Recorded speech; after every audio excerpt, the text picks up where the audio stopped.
If you've ever encountered this weed in your garden, then you have no problem believing that it is classified as a noxious weed. However, today we are going to gain a new appreciation for the cleaver, and we're going to talk about how it's been used historically for things like food, medicine, and even as bedding.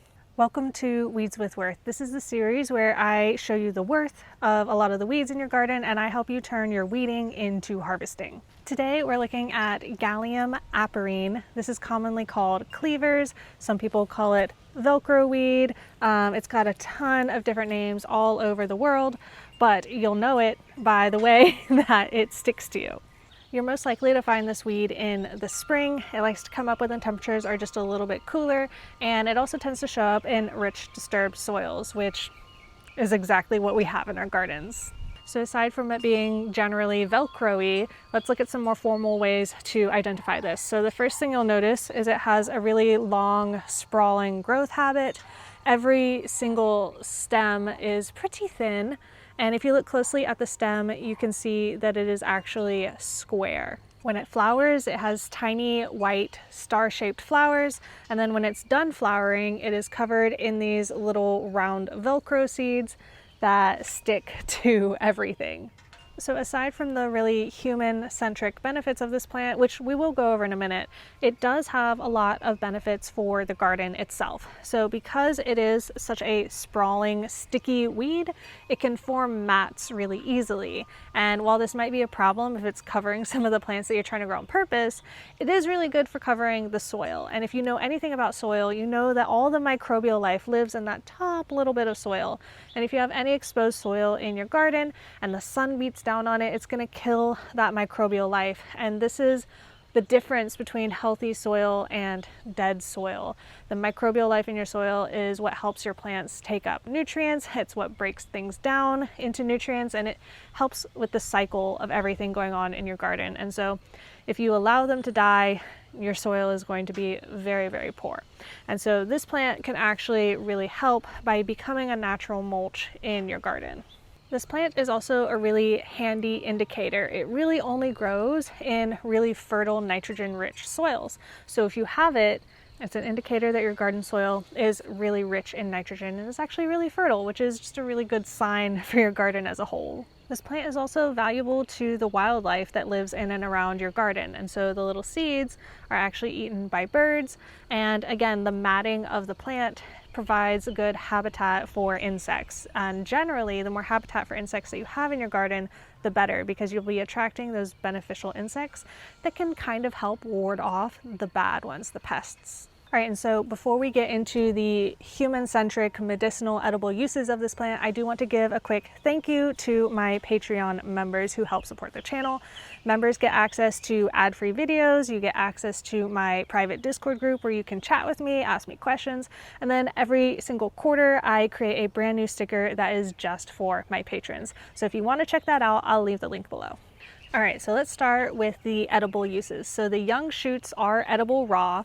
I have left mine for way too long, but theoretically you can eat it. Even though it has this like Velcro-y texture, it is not actually dangerous for you to put in your mouth or chew on. It's not gonna cut you up. And if that doesn't sound very attractive, which I don't really blame you, it can be cooked, and it has traditionally been cooked and put into soups and stews and kind of cooked like a spinach, especially in Europe. Some people say it tastes a little bit like cilantro. To me, it just kind of tastes green. It's a very mild, just green flavor, and it's pretty easy to drown out. This is a really good bulking out vegetable to use, especially in the spring, especially if you want to forage some of your food.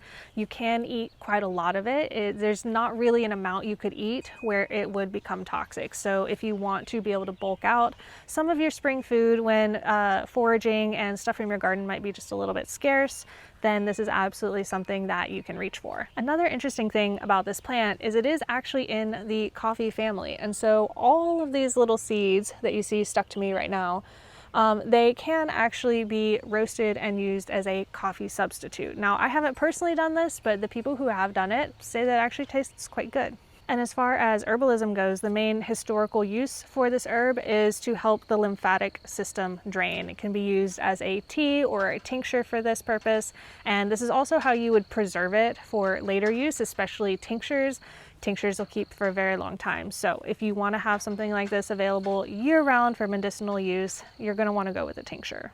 Some people also say that this plant is a mild diuretic, and then other people incorporate it into their skin support, and that's mostly on an internal level. I think mostly because of the lymphatic drainage part of this plant. So one of the historical names for this plant is bed straw, and that's because it was used to stuff mattresses for a very long time. You can see the way it sticks together, it actually does mat up very, very well and is pretty good for this purpose. And because of that, a lot of lore kind of evolved around using it to stuff in your bed. Some people believe that it's good luck to stuff a little bit in your mattress. And so one of the more interesting stories I've heard about that is some people say that this is what was used as the bedding in baby Jesus's manger.